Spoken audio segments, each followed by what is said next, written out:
Stewart, and today I am going to be speaking about inclusion at the Indianapolis Public Libraries. We're going to discuss neurodiversity and disability inclusion. This is typically an interactive presentation, so I am going to speak to some of the comments we have had in the past from participants to hopefully share a bit more knowledge than this simple slideshow includes. So our overview includes disability in general, library considerations when thinking about disability and engaging with the public, neurodiversity, barriers to inclusion, the library's considerations and sensory-friendly accommodations that can be provided in that space, disability etiquette and engagement, some appropriate ways to respond to individuals that come into the library, and then de-escalation strategies should those needs arise. And then working with neurodivergent staff. We can go into a few scenarios, and then typically we open this up for discussion. And during that time, I'll kind of share a little bit about the feedback that we've gotten thus far in these presentations. So when we're thinking of building an inclusive and accessible library, it's important because libraries are these hubs for the community to gather. A lot of people want to go to the library not only to read books, to check out, journals, literature, things like that, but they also just like to engage with the community. And a lot of organizations post activities in the library. There are now so many groups and activities within a library, craft groups, STEM groups, all meet in this space. So it's really important to be cognizant of individuals that wish to participate and making sure that they have accessibility as well. Looking at the spaces, we're going to talk a little bit more about making sure there are ramps. Most libraries have elevators, but making sure that there's signage that direct people easily to those. Having wide enough aisles so that wheelchairs or mobility aids can get through, and having seating options at the table. So making sure the tables are high enough that someone can put their wheelchair underneath and still access a tabletop and work. Some communication options, so showing visual schedules. So maybe if someone has a visual impairment, making sure you have braille schedules or picture schedules. If someone, might be speaking a different language or might have issues with reading, words, having those pictures available, and assistive technology, which we'll get a little bit more into later on. Being aware of sensory sensitivities, so providing some quiet zones, adjusting some of the brighter lights and sounds that are around us when possible. And then having some basic staff training, ASL, which is not essential, but having steps to take if someone comes in and is speaking to you using American Sign Language, how can you respond to them? Augmentative communication devices, and then disability-friendly communication overall. Let us dive into this a little bit more. So when we think about words or images that come to mind when you see or hear the word disability, some of the folks in our previous programs have shared words like wheelchairs, barriers, challenges, handicap, some of those old terms too, feeling less than. We really open this up as a safe space to share words that maybe you have heard in the past, some preconceived notions about disability growing up. And it's interesting to really read some of these words and then look at where we are now with the progress that community has made, and really including everyone and making sure that disability doesn't just mean, a ramp that someone can be, assisted into a space that's located kind of somewhere in the back, but making sure that all of that is part of a space to have a person feel like they belong and that they are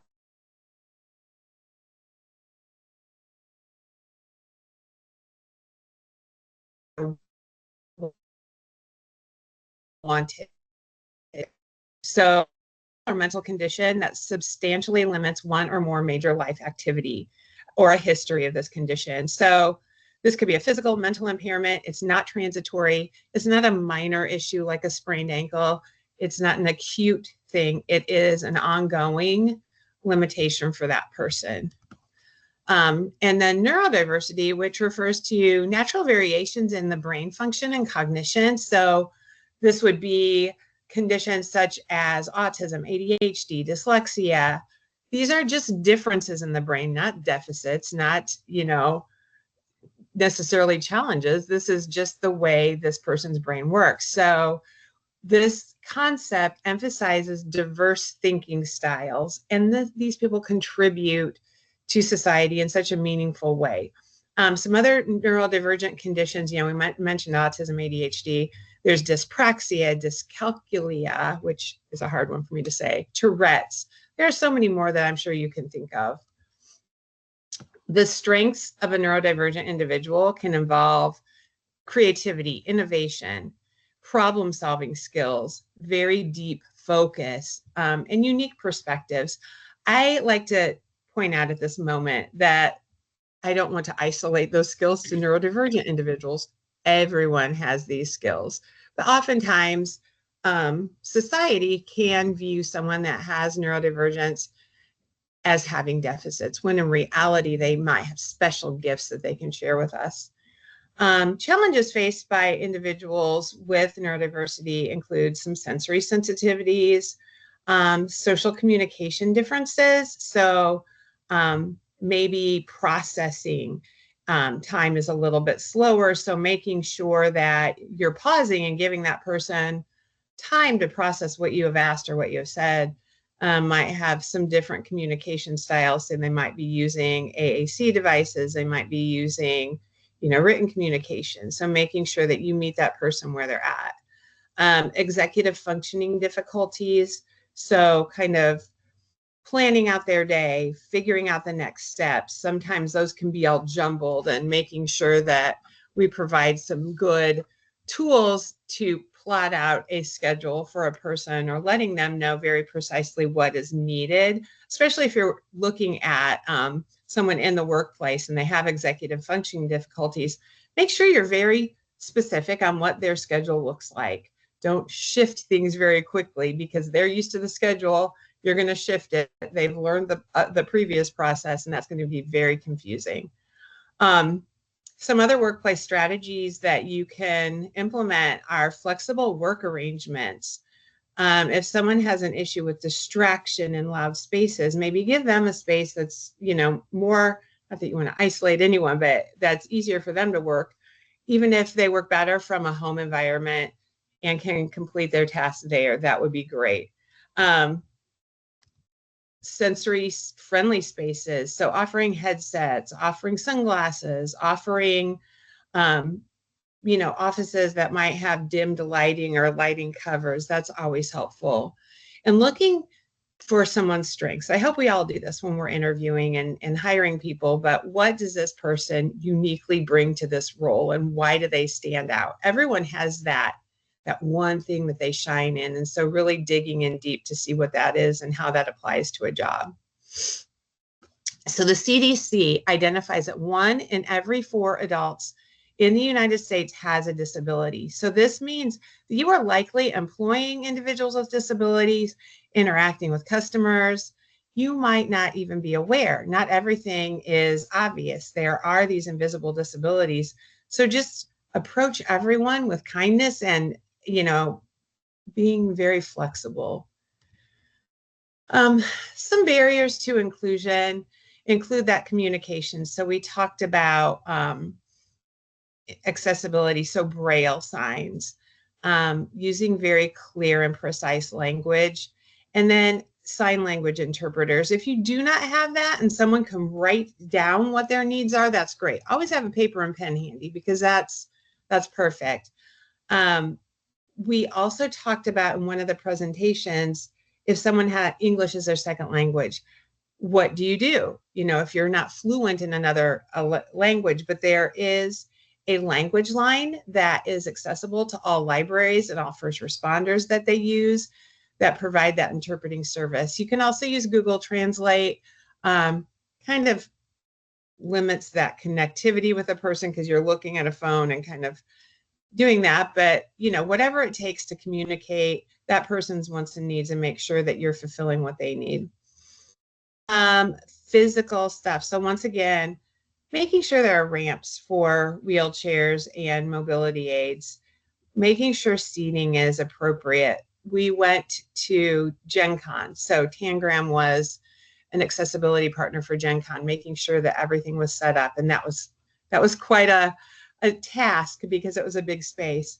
But it was interesting to really look at all of the spaces across the convention center and Lucas Oil Stadium to make sure that there was seating. And there were simple things such as people presenting on a stage, and there was no way for people to access the stage with a wheelchair because they were all stairs.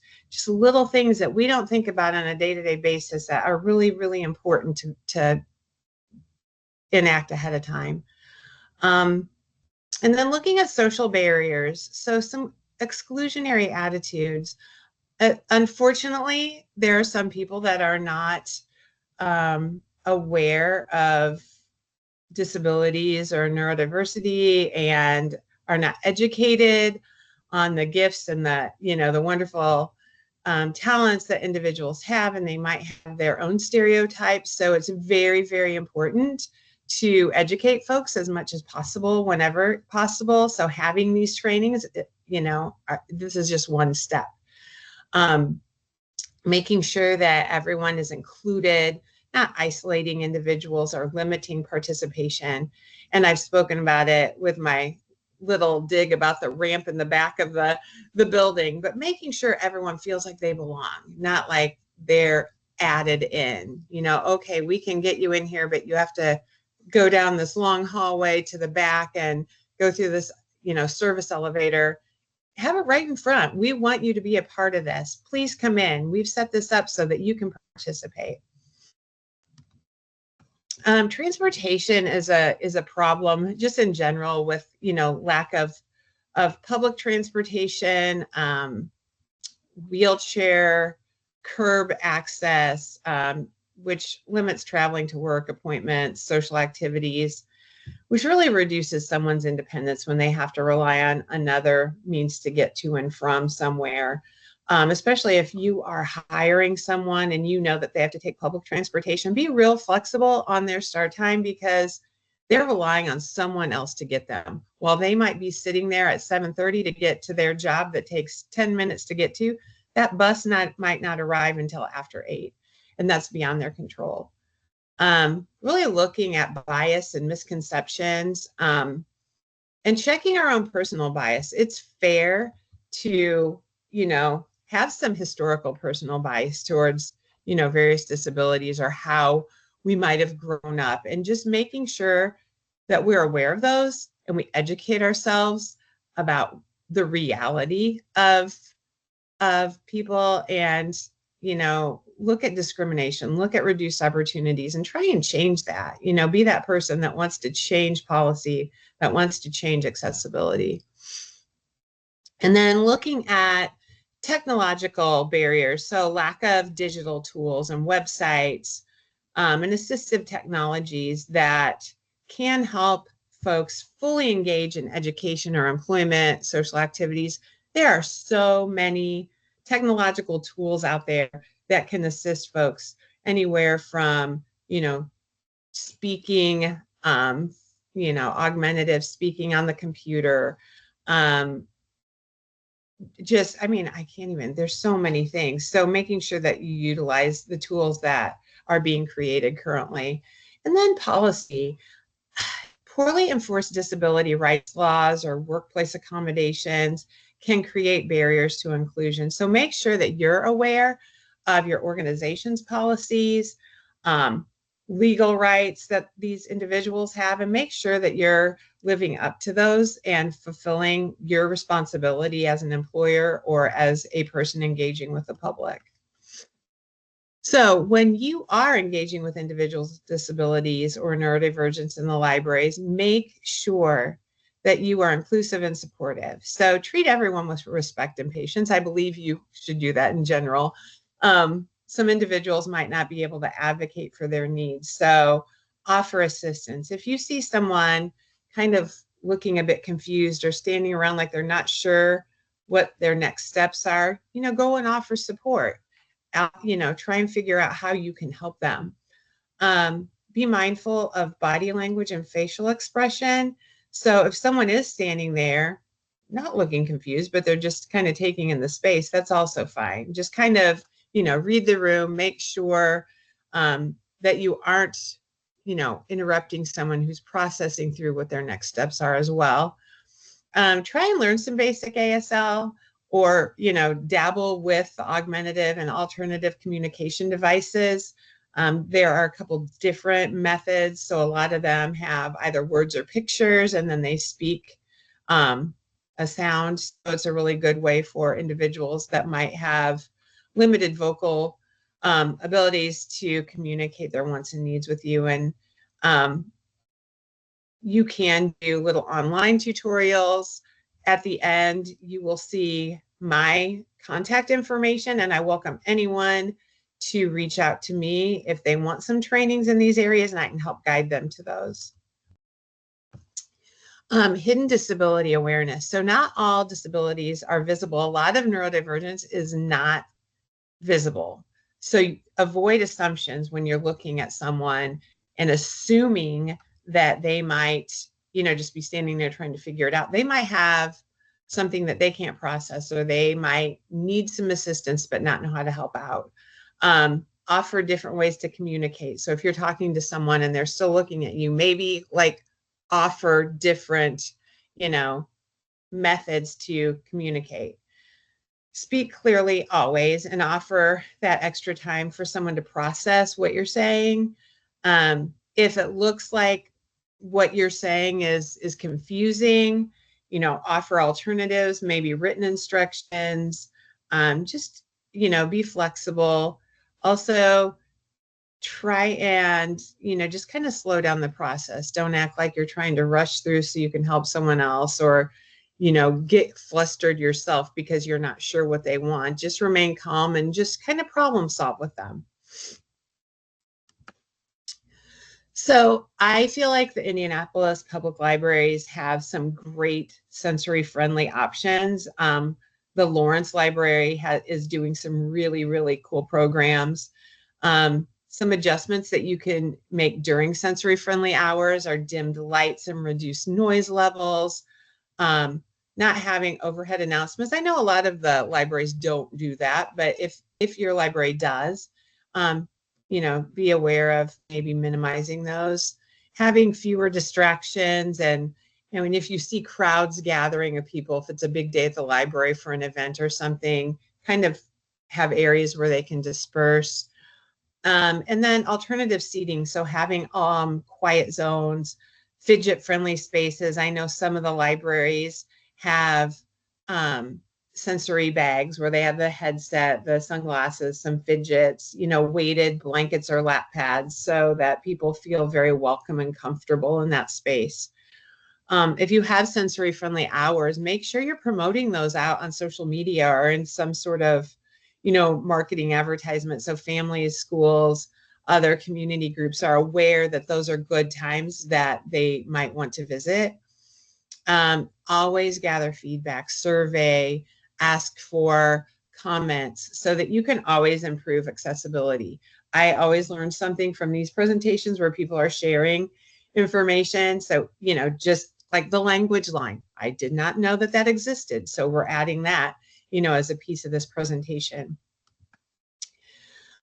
So when you're creating this sensory friendly, inclusive environment, look for these separate calming atmosphere, like these spaces. So some libraries have separate rooms that you can check out, like office spaces or meeting spaces. If someone comes in and they're, kind of heightened, or if they request a quiet space, those spaces, if they're not all checked out, are great options if you don't have kind of a sensory friendly space. Make sure that some of your staff are trained in sensory awareness so that they can offer suggestions to folks. Have those visual schedules available to hand out if needed, and then make sure your signage is very clear for navigation around the library, and you don't have to seek it out and wonder where things are, because a lot of people are hesitant to ask for guidance. So if it's right there and it's posted and they don't have to do that anxiety-provoking conversation, that's also helpful. Have some flexible policies with noise tolerance and movement. I know an example, and I'll use it as one of my scenarios from the end, but we take some friends into the library that may have limited vocals and get very excited about being in that space. And so they might be loud or, excited. Some of the folks that I work with like to pace, or they like to walk around, and just that's how they feel comfortable and regulated. So making sure that there is space for those individuals to do that without, having issues with other patrons in the library, or, having library staff stop them and ask them to be quiet and things like that. Making sure that they can, it's like, oh, hey, I love that you're excited. We have this space for you that you can really engage and enjoy. Just making sure that everyone has that freedom to enjoy the library the way they see fit. We're going to go into some etiquette quick tips. Some are obvious. You would like to treat the person like you would treat anyone else, like you would want someone to treat you. You're going to focus on a person always and not their disability. Use a regular tone of voice. You will talk to the person with the disability and not their aide or family or whoever's with them. So it's important, especially if they have an interpreter, that you're looking at the person and not the interpreter and communicating with that person. One thing I see often happen is, not just library staff, but people will ask a parent, do you think they would like to do this? Make sure you're asking the person. Now, if that parent has to answer for them, that's okay. You're still engaging with that person. And then always avoid making assumptions from your first visual contact. And that's just a general rule of life. Just never make assumptions based on someone, appearance. And you can ask questions, if you're curious or you want to make sure that you're doing the most to assist this person through their library experience. It's okay to ask what would be the best way to support you in this process. So we'll go through a few areas that we can touch on. So someone who is deaf or hard of hearing, make sure you're speaking to the person. We just talked about that. Speak clearly at a moderate pace. So a lot of people read lips while they also might have an interpreter. So keep hands and objects away from your face. I have a hard time with that because I talk with my hands. So I usually fold my hands while I'm talking to everyone now.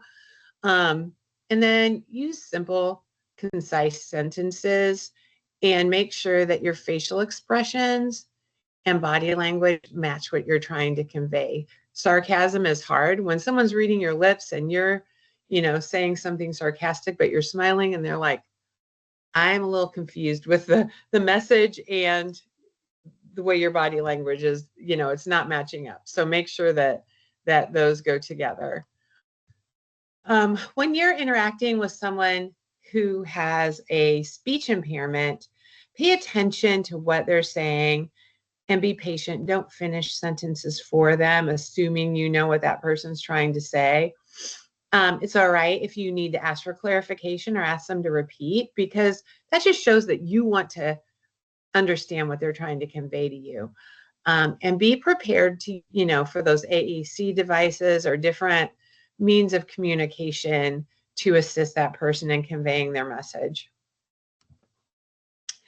When you're interacting with someone who's blind or visually impaired, really be cognizant of the pathways or barriers in the library space. Are there stairs that have something on them, hopefully there are no, fidgets or things sitting on the floor. Make sure that when someone comes in with like a guide dog, it's really hard because they're very cute, but don't interact with them. They are doing a job. They are trying to focus as well to make sure that they're guiding that person safely. If you are the guide, just, side by side, don't push, don't pull, walk with the person, let them kind of lead and describe where you're going. Hey, we're going down this hall. It's got gray paint. It's carpeted, but the carpet is pretty flat. We're going to go down a ramp now. Kind of count down for steps like 1, 2, 3. Here's the step. Don't, forget what you're doing and suddenly you're on the stairwell and that person didn't know a stairwell was coming. So be very cognizant to narrate your actions. When you're interacting with someone who uses a wheelchair, don't push, lean on, or hold on to the wheelchair unless that person asks you to. So if they say, hey, can you, help me get down this ramp? Or can you please, give me a little push? This is a hard hill to get up. Put yourself at eye level when you're speaking with someone. I always sit in a chair beside them, so it's very conversational. Consider wheelchair accessibility. Make sure that those pathways are cleared so that a person can get through, and make sure that the hallways and doorways are wide enough for a wheelchair. It's interesting that a lot of buildings have kind of that wood trim halfway down, and that can really kind of impede a wheelchair from going through. So when we're talking about hidden disabilities, you really want to, this comes into treating everyone with respect. So some individuals might not always pick up on social cues or body language, might not understand sarcasm. They might have kind of a breakdown in that emotion versus the situation. So for instance, someone with autism, and not all people, this is just a scenario, but they might be anxious and something might be a difficult, sad situation, but they might be smiling because it's uncomfortable, it's anxiety provoking.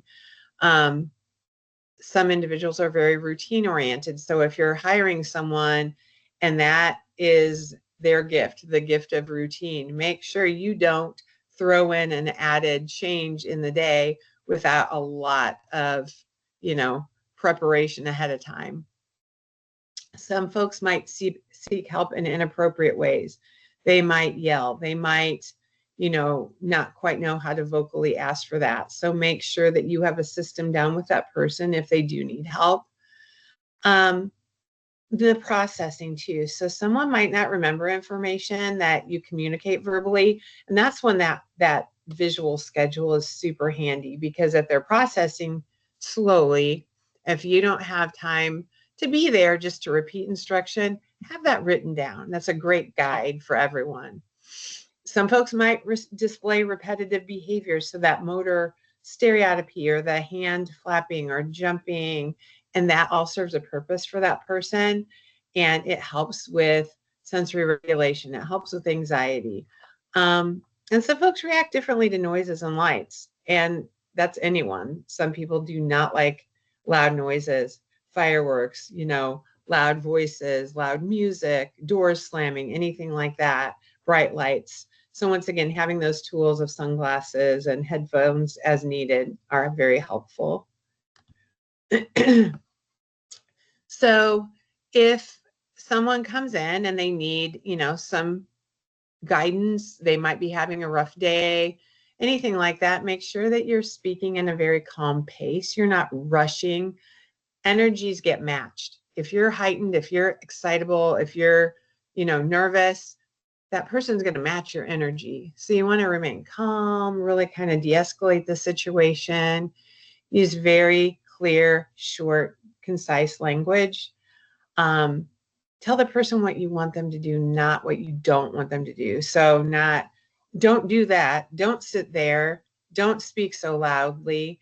Instead, hey, let's go over here where it's very calm and quiet. Let's do this. Um, Acknowledge, but don't rationalize for them. Like, I understand, this is really difficult for you. How can I help you? Offer that support.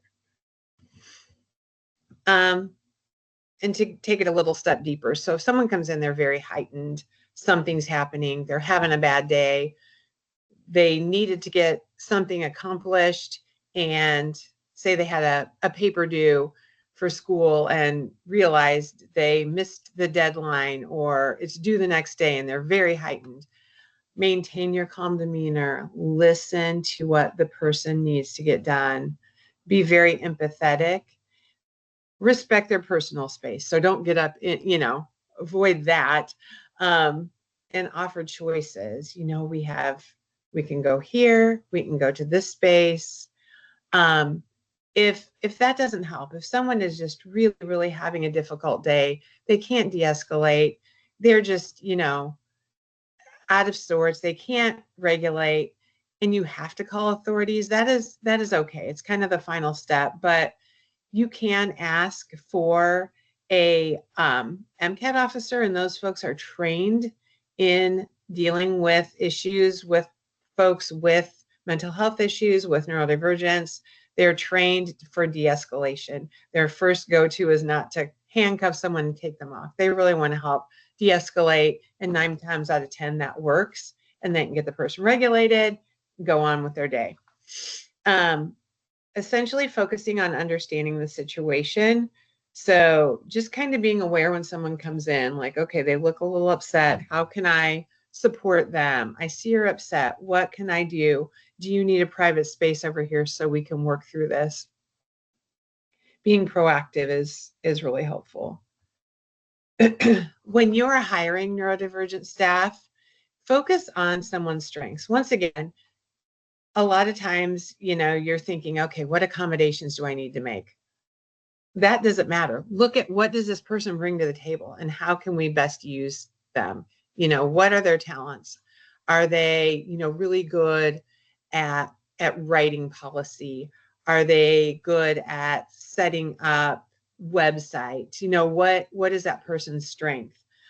Make sure they're aware of the expectations of the job and give them some structured guidance, but be flexible and accommodating. So if they request light covers or standing desks, that's fine. It doesn't matter. It's often, a struggle where someone's like, oh, wow, this is going to be expensive. It's really, really not. These are general accommodations that you should be able to make so someone can do their job. And then if you need to adapt your communication style to fit that person's need, that's great. I know oftentimes when I'm sending information out to our team and our clinical director, everybody uses that written communication. We're speaking, we're also vocally sharing that, but it's always good to have that written down so you can reference it later. Create that inclusive work environment. So make sure that an individual feels safe sharing what their needs are so that you can support them. If they don't feel safe and they feel like they have to hide information, that just really starts the relationship off in a bad way. So make sure that you're saying, hey, this is an inclusive space. What do you need to do your job so that you can do it your best way and enjoy your work environment? As long as someone's doing their job and they're able to complete their tasks, how they get it done is not necessarily, an issue. So just making sure that everyone's up front. Be patient, give additional processing time. I keep repeating that, but it's important for everybody. And then reduce stressors by being consistent and predictable. We can't always do that. I understand there's some times where things happen and the day shifts, but being aware that that might stress someone out and going to that person first and saying, hey, we found out this morning that this change occurred. This is how we're going to handle it. I know that it might take some time to, get that process in place. but just being aware that that might cause some anxiety. There's a really great sensory video.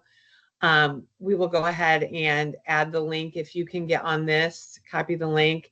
It shows a library that does an amazing job of interacting with our participants during sensory time, using that physical movement, the engagement to keep people moving, but respecting their sensory needs. It's a wonderful video if you have time to check that out. This is my contact information, and then my manager of behavioral services, Bailey Dillingham. We are both happy to answer questions. We want your feedback. We welcome it. In anything, if you just want to have a conversation about the material we presented or anything else, feel free to reach out. We would be happy to have that conversation. Thank you.